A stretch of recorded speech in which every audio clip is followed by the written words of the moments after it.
Artificial intelligence అదుపులో మీ health. Emotional intelligence కోసం జాగ్రత్తలు తీసుకోవాలి.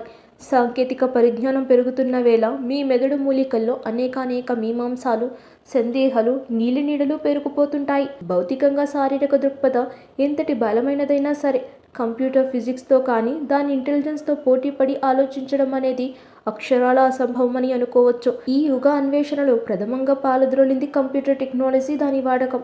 దాని సహజ సిద్ధ తెలివితేటలను తల్పనగా మన బుద్ధిలో చిచ్చుపెట్టి విపరీతమైన తలపోట్లు మాత్రమే కాకుండా అనేక ఇతర శారీరక సంశయాలకు దారితీస్తుంది. ఒకప్పుడు నిమిషం ఫోన్ చూసినా నేరం చేసిన రీతిలో తల్లిదండ్రులు, చుట్టుపక్క పెద్దలు అరిచి గగ్గోలు పెట్టేవారు. మరి ఇప్పటి WhatsApp, YouTube, Facebook, Twitter, X వంటి సామాజిక మాధ్యమాల కాలయాపన సమక్షంలో పెద్ద చిన్న అని తేడా లేకుండా ఇంచుమించు ప్రతి ఒక్కరూ సెల్ ఫోన్ స్క్రీన్లో తలదించి క్షణం కూడా తీరికలేని జీవితాన్ని గడుపుతున్నారు. ఇది భవిష్యత్తులో ఎలాంటి అనారోగ్య సమస్యలకైనా దారి తీయొచ్చు. చూస్తేనేమో మనది ఎరుపు రక్త కణాలు, మరి సెల్ ఫోన్ స్క్రీన్ కాంతి రేఖలు తెలుపు రంగులో వెలుతురు వెదజల్లుతాయి.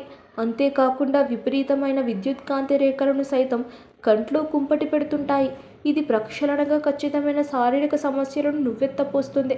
మందు, సిగరెట్ వంటి అలవాటుకు మించి, భక్తి ప్రార్థనల ప్రయాసకు మించి సాంకేతిక వినియోగం పైత్యాన్ని రక్తి కట్టిస్తుందనే నేటి సమాజం వాస్తవం. చట్ట సమాజం మత్తు పదార్థాల మీద, మూఢనమ్మకాల మీద విపరీత బుద్ధి నిర్మూలన ధ్యేయంగా అనేక చలనాలు చేపడుతుంది. కానీ సాంకేతిక పరికరాల వినియోగ అవస్థల సర్దుబాటు నిమిత్తం ఎటువంటి ప్రాయశక్తులు నెరవేర్చడం లేదు.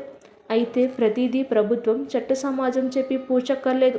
స్వీయ సమక్షం, స్వీయ నియంత్రణ ధోరణి అవలంబన చేసుకుని స్వీయ బుద్ధి కలిగి ఉండడం మానవ నైతికం. సెల్ ఫోన్ల వాడకం, కంప్యూటర్ల వినియోగం, వాటి రూపకల్పనకు మానవ నియంత చేస్తున్న కృషి, పోరాటం భావి భారత భవిష్యత్ తరానికి కూడా తాకేలా ఉంది. ఇరువురి శృంగార అభిలాషలో ఆలోచనలు కూడా పాలు పంచుకుంటున్నాయి. పసికందులను కనేటప్పుడు శృంగార జిజ్ఞాస పాల్గొనే దంపతుల ఆలోచన, అనుభవాలు కూడా ప్రభావం చూపుతున్నాయి. ఈ కోణంలో చూస్తే తరువాయి తరం పూర్తి కంప్యూటర్ మనుషులుగా అభివృద్ధి చెందే అవకాశాలు బోలెడు. అంటే ప్లాస్టిక్ మనుషులు పుట్టుకొచ్చే ప్రమాదం గుంటుకెలు. వారు అతి తెలివి కలిగి ఉంటే ప్రస్తుతం మానవ సమాజానికి ప్రమాదం.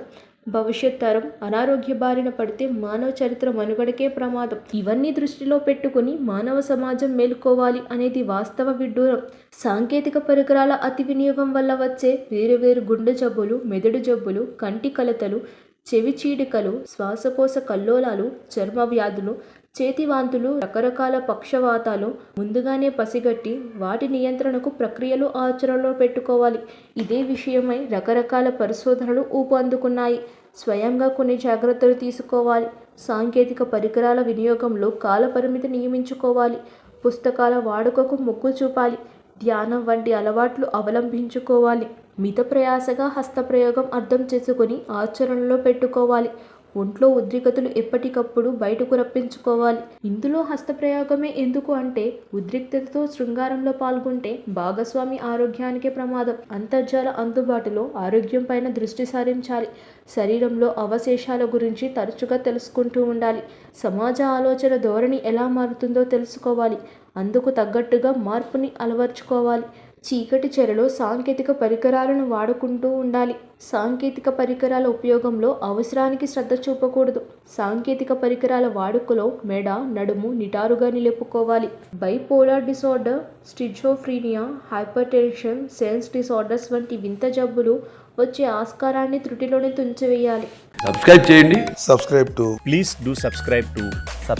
Please like, share and subscribe to top Telugu TV. Top Telugu TV. Top Telugu TV.